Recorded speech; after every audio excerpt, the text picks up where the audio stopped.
Welcome to the Live Full, Work Fun podcast. This is the show to encourage you to live your life to the fullest and do fun work that fuels your lifestyle. Hi, I'm your host, Gayla Scrivener. Every week, you'll be introduced to amazing guests, useful resources, and inspirational stories. You'll discover opportunities and perspectives to shape your version of living full and working fun. Hi there, and welcome to Season 9 of the Live Full Work Fun podcast. I'm Gayla Scrivener, joined by my co-host, Fran Attilio. Hey, Gayla. Hey, how's it going? Oh, good day. Have my coffee in front of me.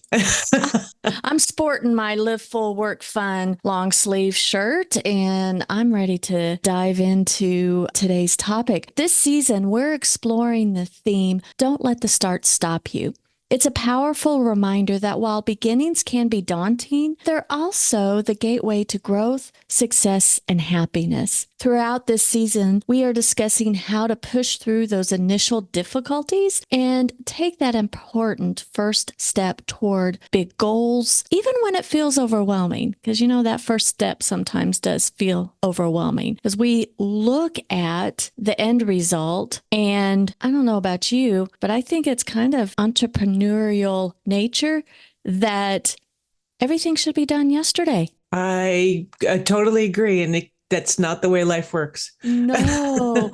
And today I'm super excited that we're diving into the topic of planning and strategy. You know, while overall business planning is important, you and I today will touch on that briefly, but our main focus is going to be on marketing and branding strategy and planning. This episode comes out at the very end of the year. And this is typically the time where we're all thinking about next year and scrambling for goals and things like that. But I know for myself, planning and strategy, I tend to focus on my clients more than I focus on myself. And since you and I have been working together and you are like my accountability partner and vice versa. Yes. It's been so much easier. As we dive into this episode, Fran, why is planning so important? It's the most overlooked step, like you said, and it's so important because first, saves a lot of time and money, which we all as business owners are always looking for ways to do, right? Planning helps you uncover what really needs to be done and what can wait so that you focus your time and energy and all of a sudden you're moving forward faster and better. Slow is smooth, smooth is fast. That's what planning does. Planning helps you find that right pace and momentum. And what's the tasks that there's no other way forward? That's what NOW stands for. Now are the tasks that this is how you're going to achieve that plan. The other thing about a plan is if a plan is done right, it doesn't set a marker like one flag on the top of a mountain that you're so laser focused on that flag that you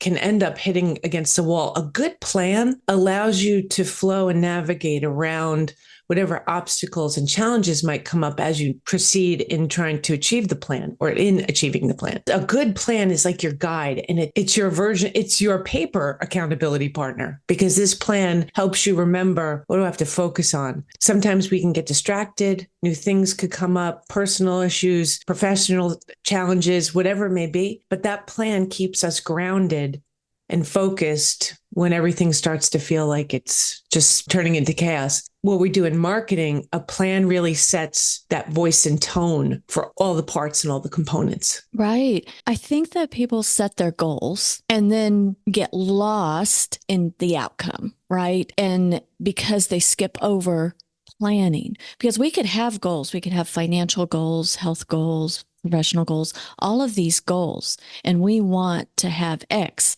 by this time. Everybody knows what a SMART goal is. What goes into a plan? When we work with a client and we talk about goals, we actually ask, what's the expected outcome? And we start there. because the expected outcome may not exactly match up with the goal they thought is how to get there. And really a plan, you mentioned SMART goals. A lot of times when we talk about strategic plans or business plans, people's eyes glaze over. They're like, oh, those big complicated documents. They're not. A plan is as simple as, what is the expected outcome? What is it that I need to do to get there? And then you take that as the goal and you work backwards. Okay, what are the steps? And that's where the real critical part of the plan comes in, because a lot of people know what the expected outcome is. I want 1 million followers tomorrow on Facebook. What does it take to get there? You can't do that overnight. There are steps to be taken. There's things you have to do, or even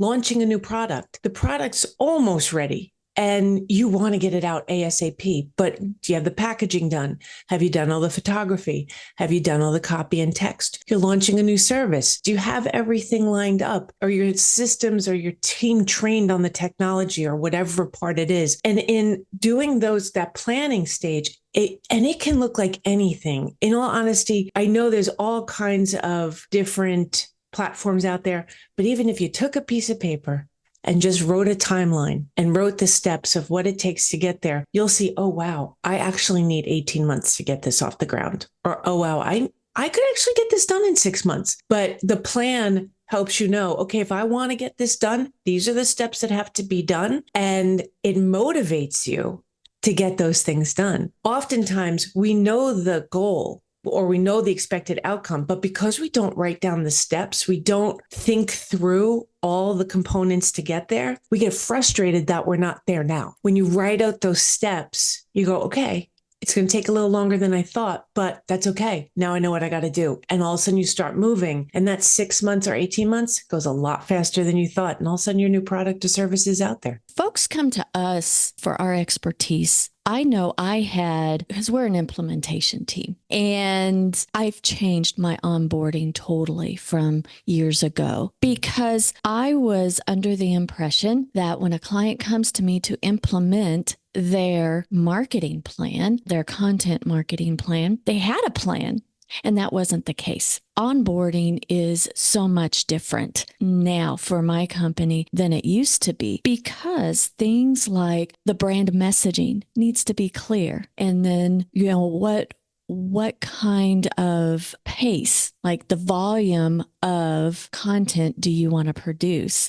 Just some of those details, and going slower and really planning. You have a recent example right now of a potential client that really wants to get into that implementation. I think that is very much a knee-jerk reaction that we all have. It's like, okay, I want this outcome and I want it now. Tell us a little bit about that interaction. Sure.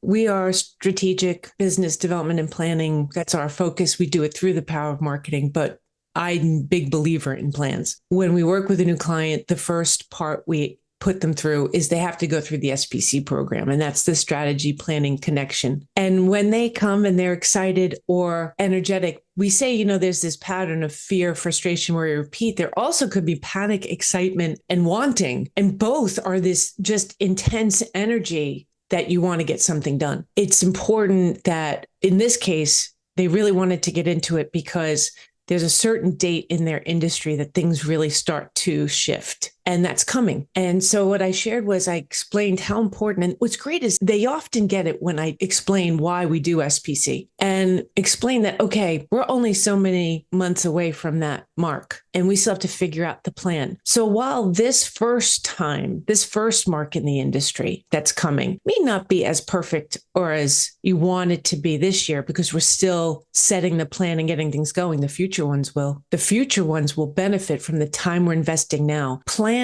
is an investment in your company. Planning is an investment in your future. It may not feel that way right now, but usually lessons happen in hindsight. In a year, in 2 years, you'll look and you'll go, wow, I moved forward a lot faster on this than I thought because I put that time in to create planning. It's like what you do with processes. Gayla, you're one of the best I know to create processes. Processes are part of planning. Taking that time to plan, and he got it, and it was very cool. You have to, whenever you have that intense energy, and this is something we talk about a lot in my yoga training, you have to find that middle and go, okay, I'm excited. Yep, I'm super excited to get this going, but what's the reality? What can I do now? And I have to help be that guide on that path. And creating the plans can be maybe the overarching plan and strategy, and then there's mini plans. For example, my clients have webinars and they're consistent. They've been consistent of these free webinars. We go ahead and chunk down and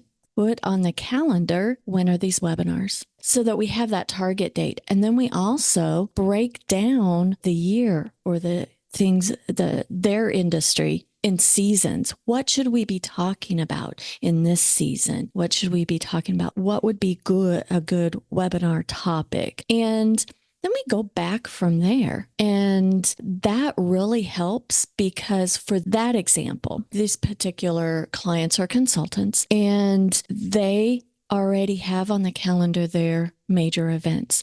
They've already made the decision of what the topic, the title, the description is. I'm pretty sure that they don't have the presentation already mapped out. They know their stuff. They'll do that later, but we know what the topic is. And the beauty of that is that the content plan for these clients, they have consistent blog. They also have newsletters. We already know what the topics are because we align like the blog post to align with that live event, that webinar, and it coordinates. Doesn't say the exact same thing, but it coordinates because that becomes part of the process because we've gotten the plan of here's the frequency, here's the topics, and we don't have to make those decisions later in the year, which we all suffer from decision fatigue. And so when things get, frustrating or overwhelming or whatever, because things do, because life happens, when you go back to your plan, it's like, oh, I've already made that decision.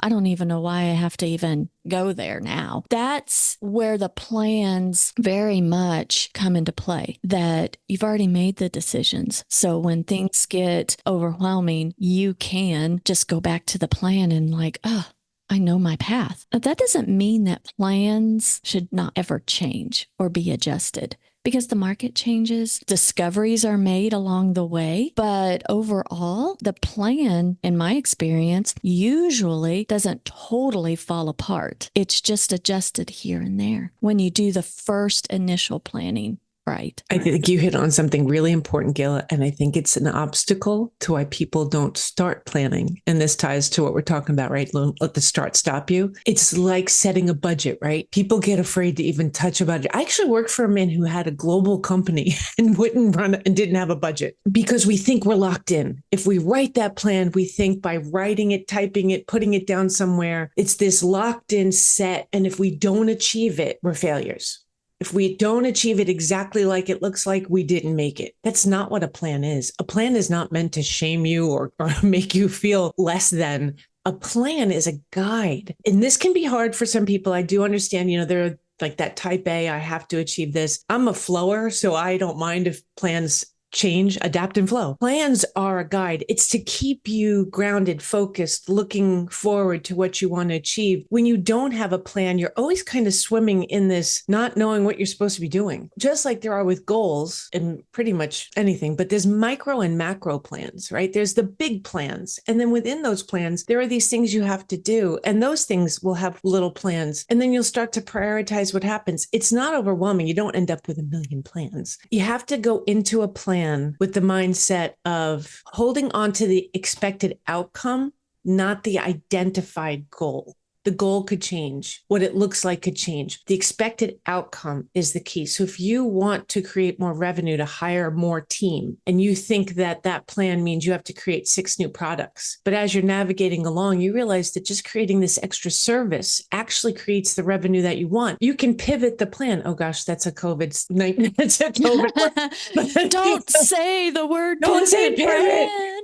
So you could alter that plan and say, oh, wow, I'm still getting the expected outcome of creating this additional revenue, but it's just going to be through this stream. It doesn't mean those 6 products won't happen, but it just means this other path is actually getting you closer and faster to that expected outcome, which is the real goal. The expected outcome is the real goal. Within the plan, I see it as it's not necessarily a to-do list, but it kind of is. But it's chunking your overall goal to manageable new habits.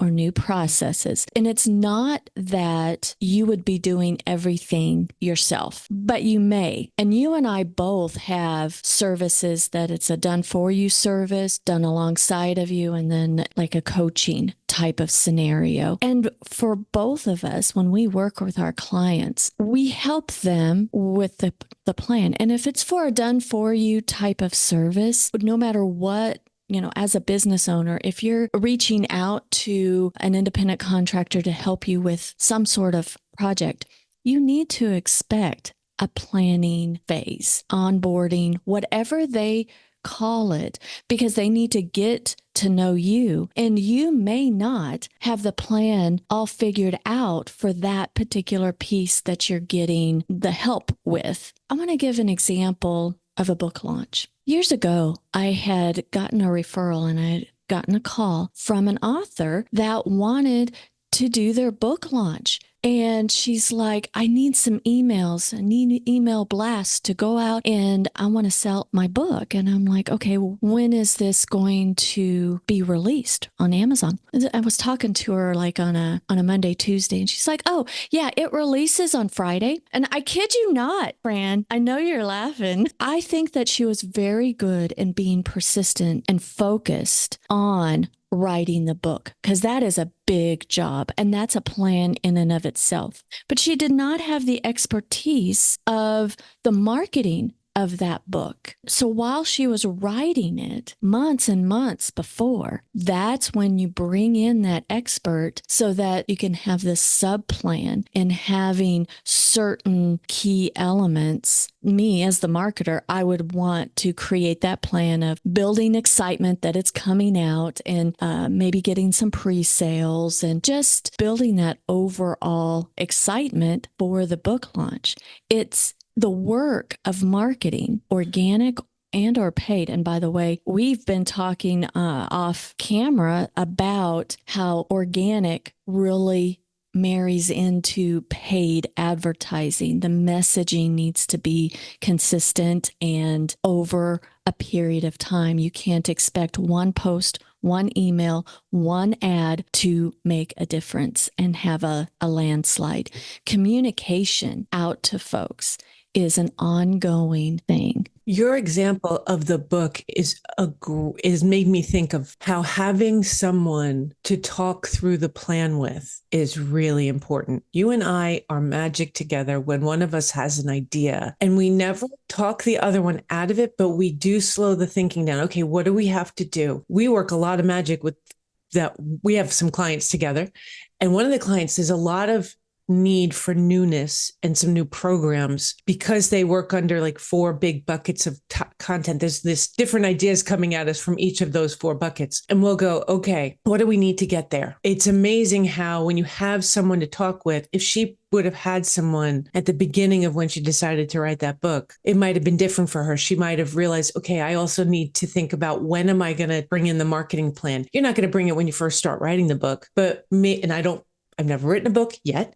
So I don't know if you do it when you're at a certain stage in, working with your publisher, but there has to be a point where you talk about that, especially if you know the launch date. That happens with product too. You're not going to start your product marketing plan when it's still in development. But once you know that you've got your product designed and it's going to go into production, you better be starting your plan. It's always like even planning on hiring new folks. You need to have your feelers out, whether they're independent contractors, they're agencies, they're virtual assistant, an employee. If you're going to get help on your stuff, you need to put your feelers out. Get to know folks and ask questions, and you can get that consultation. And you may not be ready for it right now, but you can see, am I able to afford this? When is the right time? Now, I've got some of my long-term clients now, and I think I've mentioned it on the show before, but 2 of my biggest tools that I use is Notion and Asana. And Notion, I use with my clients. I've developed dashboards for my clients, and that's where we keep our meeting notes. And that's how we have our meeting check-ins. And as an implementation team, it's my job to let our clients know, okay, this is where we're at. This is the deadlines for things. This is what I need from you, and move that along. But I'm super excited that I am developing in Notion a better way of documenting the plans. Because for the most part, our implementation is constant, regular publications from email, social, and authority content. And we have that plan. But our clients need some add-ons, special projects, and those need a plan in and of themselves. And so I'm currently developing that communication piece in Notion, because Asana is the to-do, but that's for my team and I, how I manage the team. My client does not need to be bogged down by that. It's my job to hold them accountable. It's like, hey, I need this by this, or the timeline's going to be off. But during that planning phase of everything, what needs to be done to accomplish it, it lifts some weight from our clients, because they make those decisions. They kind of know, and then they don't have to worry about it because I'm coming to them to hold them accountable. What have you found? What happens when plans aren't documented? You don't have an accountability piece to keep them going. As you said that, I thought of two examples. One is when you don't have a plan, your internal team could be off doing things that don't need to be done, and you're not moving in the right direction. And then the client asks, well, where's this? And because there was an internal plan, everybody's looking at each other. In our team, we don't point fingers, but there's definitely a what happened. The other part is if there isn't a plan externally, you keep thinking, oh, I'm supposed to be getting this done, and supposed to be and should is two of the worst phrases we use in our English language. But you lose sleep. You wake up every day feeling the pressure of that expected outcome, that thing you want to achieve. And because there's no plan there, you're just going to keep losing sleep and waking up feeling like that. That's an internal, individual, personal challenge. And what happens is you get so frustrated and lost, and you're lost in the stress that with nothing happening, other things start to not happen because you're ruminating. And worry and guilt and ruminating and all that is as real in the professional world as it is in our personal lives. And when you get stuck on something and keep thinking about what should be happening, but you're not doing anything about it to actually make it happen, that's where not having a plan can really get you stuck. And it goes back to, if you really want to just equate it to things that we all value in a business, you save time and money with a plan. Without it, you could probably take any example, or someone who's doing a plan for the first time usually gets to see, and I know I've seen this with the SPC program, they see what by not having a plan did for them before, or did to them before. So I think that's the big thing about not having a plan, is the disconnection, the lost time, the lost money, the lost energy. When you do all those things, the worry, the frustration, the ruminating, you're taking space up for the work. We talk about law of 100% all the time. We did it in season 8. There's only so much energy you have inside, and only so much power your brain has. If you're taking it all up with worry and rumination, you're not going to get anywhere. You're going to lose time even in other projects. So I think as much as it can be hard to slow down to make the plan, it's the most worthwhile step you can take for anything, both personally and professionally.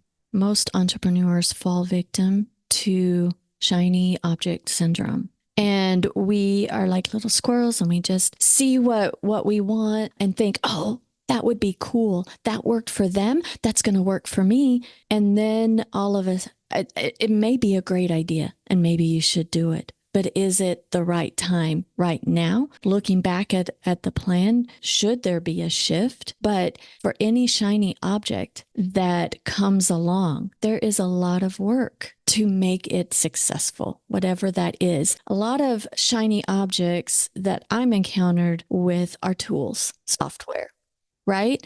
Yes. What does not come into play when you look at this shiny new tool is that to actually move into a piece of software and having automations work and having design work, having it all set up, being one that's what I do, right, is work in systems to set something up. Set up a database, set up automations. That is a lot of time, effort, and thought, and a lot of planning to actually implement that. When you purchase something like a CRM or email systems, whatever that may be, and you think, okay, I've got my login and I just have to put in my business information. Nope. It takes a lot to do. And thinking on how this tool fits into your business is a huge thing. And a lot of times when folks go after the shiny object for a tool, thinking that their life is going to be easier, what happens? They end up not using it. And it gets to be a pain in the rear, and then they abandon it, and then they've wasted money. Gayla, I could see myself when I was searching for my project management system, and I found Asana through you. I was checking out other sites, but because I was familiar with Asana, I can remember trying one or two of them. And because it didn't work out right away and everything wasn't as easy as Asana was, nope, delete, can't do it. And the other thing about shiny objects, I totally relate to that you think this is going to solve your problem. The shiny object disease is that we think it's a magic solution. And that's also a problem with marketing, because a lot of people know how to use graphic design tools or how to write a social post or how to create a website in Squarespace or Wix. They think that, okay, I can do this. I can get a website up tomorrow and everything will be fixed. All my problems will be solved in marketing. There is no magic shiny object anywhere. There is no magic wand. There is no sparkly shiny thing that, if I get this, everything will be fixed overnight. Everything comes with its own set of work and its own set of things to do. And so you have to be careful that when you see a shiny object, and I also think shiny objects can deviate you from a path. You can be creating you can be, whether it be product or service, you can be on that path, on that goal. It's the right path. It's the right goal. You're working towards the right direction. And you read something about a product that's similar and you start to think, oh, wait, maybe I'll go over here and I'll start chasing this and it'll get me there faster, quicker. And you just wasted all the time on the good path you were on. And I think sometimes the shiny object comes in also because we think, oh, somebody else has that. Somebody else is using that grass is always greener on the other side. I don't want to call it jealousy or envy, but it is that comparison, right? Just because it's working for someone else doesn't mean it's going to work for you. Stay in your path and only do it if it's right and best for you. Just beware of those shiny magic objects because right. it can really derail you.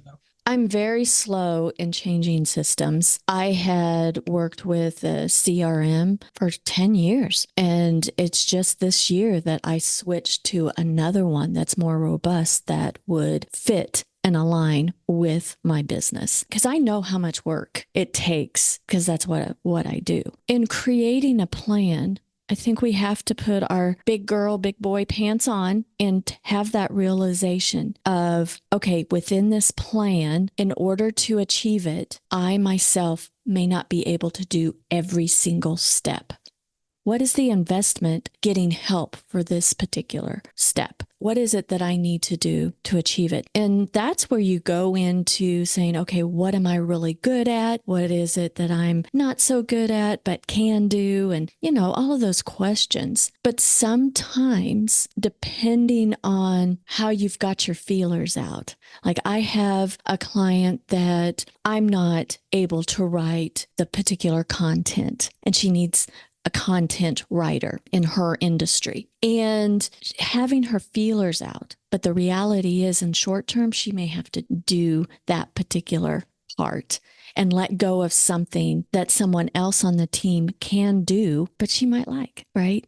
Being able to live full, work fun sometimes is a balance type thing. Sometimes for a period of time, we may have to challenge ourselves and do things that I know I am the best person on the team to do this, even though I really want somebody else to do it. But you got to keep your feelers out to hire somebody. This stuff over here that I really love to do, someone on my team can do it, right? So when we're doing the plans, we have to assess who does what and what in reality should be delegated, should get help with, get that expertise and that person power to help you fulfill your plan. Delegation can be a challenge for some. Delegation ultimately is asking for help. We do live in a culture where we have been taught busyness and you do 1,000 things at once and multitasking. And there is this sub understanding that we've been taught that if you ask for help, you're weak, right? Or you're not doing enough. That's not the case. Delegation and asking for help, especially trickling down to your team, shows strength. It also builds trust. We did trust builders in season 8. When you ask your team, hey, we've got this big project and I'm going to trust you to do these parts of the plan, you're lifting your team up. And if you have a good plan and you have the processes in place for that plan, you will be amazed at how you can move forward faster. It's still slow and smooth, but it's faster because you're bringing in the right people. And this also goes to knowing your team and knowing what their strengths are. And delegating really needs to be seen as a powerful ally and not a negative. It's really a great way to build your team and move plans forward better. I'm glad you brought that up, Fran. It is hard because we think we can do it all and we need to have realistic timelines. It has been super, super helpful that pairing up with you that has helped me. You know, I feel very confident in helping my clients with their stuff. But when it comes to my stuff, I too need an accountability person and somebody from the outside to have me think differently. Because when we're in our own heads, sometimes we just get stuck. And taking that, don't let the start stop you of finding that right person to hold you accountable, to help you get out of your own head. And I want to thank you for being that person for me. And you are that for me. I thank you too.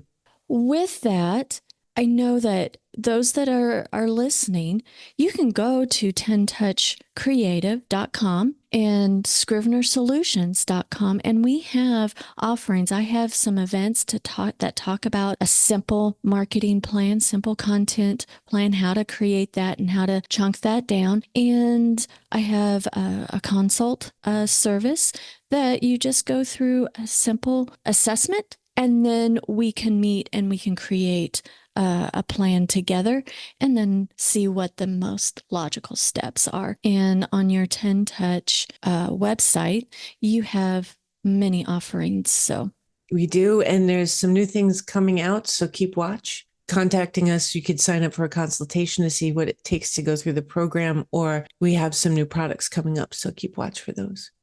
There are links in the show notes, so be sure to take a look at those. And guys, I am so glad that you joined us today and talking about planning, because can't reiterate this enough. When the plan is in place and outlined, it makes implementation so much easier. You have a direction to go.